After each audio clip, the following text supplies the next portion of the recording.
شبكي المشابك على سلك المروحة وتعالى أقولك بقى يا ست الكل على حيلة عبقرية كانت غايبة عننا فين.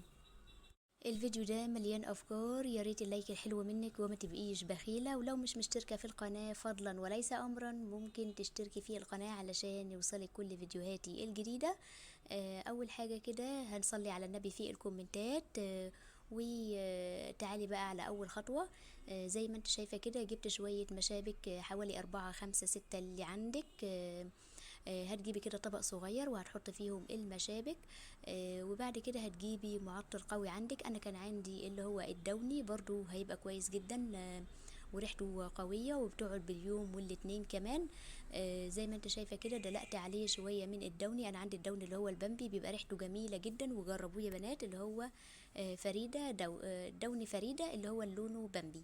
تمام، حطيت في الطبق حبة صغيرين كده وحطيت عليهم المشابك وقلبتهم مع بعض شوية كده. وسبتهم 10 دقايق زي ما انتوا شايفين كده علشان الخشب يمتص ريحة الدوني معايا. قلبتهم كده وسبتهم 10 دقايق لحد بس ما الخشب بتاع المشابك يمتص بس ريحة الدوني. وبعد كده هقول لكم على الخطوة اللي بعدها. هتجيبي كده المروحة، قبل ما تشغليها هتبتدي تحطي المشابك في سلك المروحة زي ما انتوا شايفين كده، وهتبتدي تشبكيها وبعد كده هتشغلي المروحة. ده يا بنات معطر قوي جدا جدا بيقعد معاكي باليوم والاتنين. هيوفر عليكي تمن المعطر اللي بقى غالي جدا دلوقتي. آه معايا بقى الفكرة التانية يا ست الكل، لو وصلت لحد هنا ما تنسيش تصلي على النبي في الكومنتات علشان نكسب حسنات كتير واحنا بنشوف الفيديو. لو عندك بقى الولاد مش بيحبوا البيض او مش بياكلوه على الصبح كده مع الفطار، لا لازم تخليهم ياكلوا البيض علشان هو فيه بروتين وكمان فيه كالسيوم بيقوي السنان وبيقوي كمان العظام، فلازم الولاد ياكلوا البيض على الفطار كده.